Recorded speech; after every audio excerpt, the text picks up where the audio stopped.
дэмжлээ гэж байна. Гэхдээ энийг зөвхөн намаар харах биш тийм ээ. Бид өнгөрсөн хугацаанд хүний эрх хэрэгчлөө одоо хүмүүнлэг иргэний ардчилсан нийгэм хэр урагштай явж ирсэн бэ гэдгээ дүгнэх цаг болсон байна гэж үзэж байна. Тэгэхээр таны хувьд яг энэ ардчилсан намын бас тийм ээ нэг одоо ууган төлөөлөгчийн хувьд өнөөдрийн энэ дүгнэлтэн дээр та юу бодож байна? Юу хэлмээр байна? За 35 жилийн өмнө монголчууд шүү. Монголчуудын сквадрын талбай дээр цуглаад бидний ерөөсөө ийм ардчилсан маягийн улс болмоор байна гэдэг ийм түүхэн сонголтыг манай Монгол ард түмэн хийсэн. За тэрэнд мэдээж хэрэг хушуучлан оролцсон манай ардчлалынхан бол байгаа. Тэгэхээр би бас сүүлийн үеийг сонсоход байгаа юм сүүлийн 35 жилийн алдаа малдаа гэдэг ярьдаг болсон байлаа. Тэгэхээр энэ бол монголчуудын сонгосон сонголтоо. Энэ бол хамгийн зөв замыг сонгосон. За энэ сүүлийн үед бол жаахан алдаа ажуудлууд бол гарч байгаа үйл гарч байгаа. Одоо хамгийн энгийн зүгээр нэг хүнээс зүгээр дурын хүн хэлж байгаа шүү. Та нар чинь нэг хүмүүнлэг иргэний ардчилсан нийгэм байгуулна гэсэн мань яасан бэ?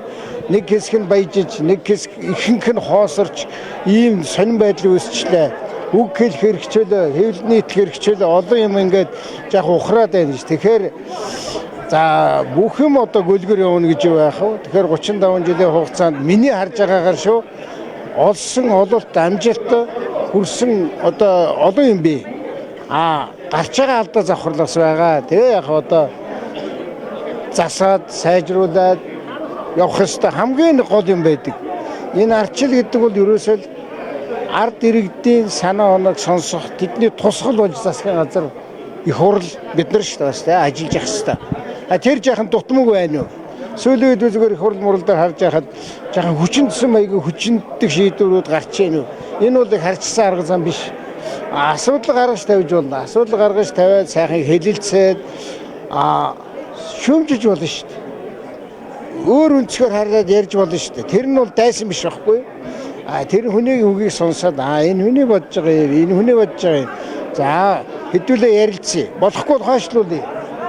Дахиад одоо мэдээлэл нэмүүлъя. Нэмий энэ тентх мэддэг чаддаг хүмүүсийг авчраа яри. Бусад улс орны ямар юмн дээр алдаад ямар юмн дээр оноод яваад байсан яах вэ хөө.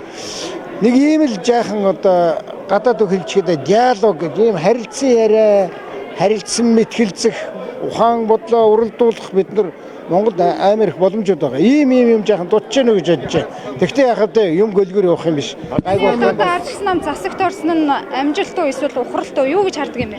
Ард түмний хүсэж байгаа юмыг хийж чадах юм бол амжилт. Ингээд одоо нэг өөгч шүлчирхаач биш яваад байвал энэ бол завхрал. Ардчилсан намын бас ялалтын цаг үед та байсан шүү дээ. Энэ намыг удирдах ийсэн.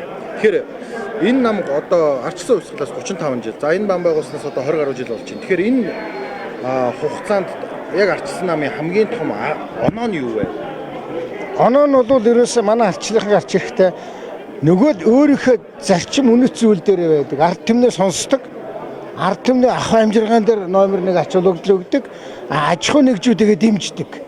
Одоо энэнийг хамтсан засаг хийх юм бол би 2 гараа алга ташаал явна. Гэтэл өнөөдөр юу ярьж байна? Баян хоосон ялгаа ихсэн, цөөхөн хүн өмчлөдөг болсон, баянгын маягийг олонх нь ядуурцсан, аж ахуй нэгжүүд нь сөхөрцсөн, нийгмийн даатгалын шимтгэлээр цохиод унгаацсан, аж ахуй нэгжийн татварыг цохиод унгаацсан, юмны үнийн өсөлт нь бол одоо бүр айхтар өндөр болсон. Тэгээ энэ дэр арга хэмжээ авах хэрэгтэй шүү дээ. Тэгэхээр ийм юмыг би хийгээсэй гэж хүсэж байгаа. Хамтарч байгаагийн чинь үр дүн ингэж харагдсан шүү гэдгийг би манай энэ засагт ороод ажиллаж байгаа гишүүд ч бас хэлж байгаа. Таны хүлээлттэй ер нь хэр нийцгээр байна? Та ер нь юу гэж харж байна? Миний хүлээлт биш, ард түмний хүлээлтэнд альзэр нийцж байгаа дүгнэн. Өнөөдрийн байдлаар лавал хасахтаа л явж байна. Ардчилсан нам нэлээд шинжлэгдэж байгаа харагдаж байна л да. Өнөөдөр үндэсний бодлогын хорооны гишүүдч тэр за дээрэс нь их хуралд оролцож байгаа одоо гишүүд дэмжигчч тэр одоо хуучин лидерүүд гэж ярьдаг байсан. Одоо том улс төрчид, сайд, улсын хурлын гишүүд хийж исэн хүмүүс бол харагдахгүй байна л да. Хэр шинжлэгдэж байна тэр тал дээр. Тэд нар нь алга болчоод шинэ хүмүүс ирэхэд шинжлэгддэг биш. Ер нь бол манай залуучууд ч тэр одоо энэ ÜБХ-д орсон залуучууд энэ тэрийг сонсож байгаа. Сая их хурл дээр ч гэсэн гарч ирээд үгээ чөлөөтэй хэлж байгаа үстэй. Энэ бол бас нэг хэсэг алга болсон шинжлэл маань босоод ирж байгаа манай нам дотор. Би бол тэнд алга ташаа сууж байна. Яагаад өөр өнцгөр хэлж болохгүй байгаа? Яагаад одоо энэ намыг манад одоо хамт нэгтгэн зүйтэй үгүй юу гэхээр нэг хэсэг нь одоо буруу гэж хэлж байна. Нэг хэсэг нь зөв гэж байна. Тэгээ сая одоо 20 гаруй хүүгээ хэлж ярьсаар байгаа. Тэгээд олонх нь за нэгтгэе хамтдаа нэгдээд явъя гэд шийдвэр гарчих.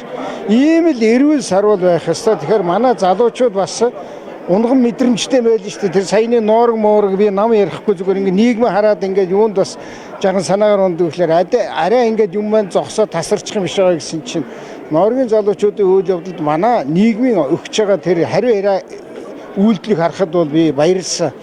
Тэгэхээр ийм юм бас манай нам дотор ч байна. Манай залуучууд бас зоригтой өөрийнхөө үзэл бодол итгэл үнэмшил саналаа хэлж байна. Аж ахуй нэгжээ дэмжээч.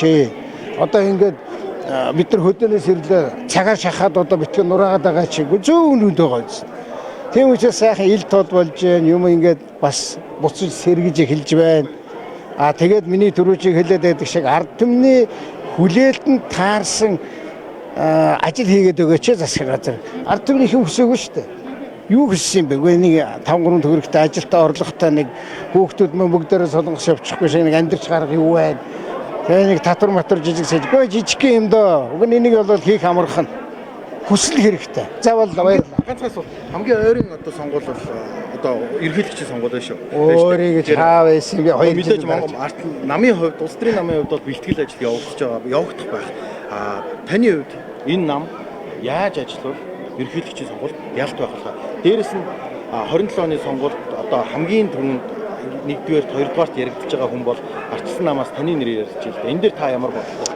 27 оны сонгуул Монгол бодож ажилдаг амьдрдгаа ерөөсө болох хэрэгтэй. Монголчуудынхаа ахуй амьдрал Монголын аж ахуй нэгжүүд хөл дээрээ зогсож Монгол хүн Монголдо сайхан амьдрдаг тэр нөхцөлийг бий болгохын тулд ажиллах хэрэгтэй. Ойлгож байна уу? Та нар намайг манай засгийн газар төрүүд яаж ажилласан мэдчихсэн. Бид нар сонгуульд бэлдэж ажиллаагүй шүү дээ. Сонгуульд бэлдэж ажиллаж байгаа тийм хөгийн новшнууд зайлуулах хэрэгтэй. Баярлалаа.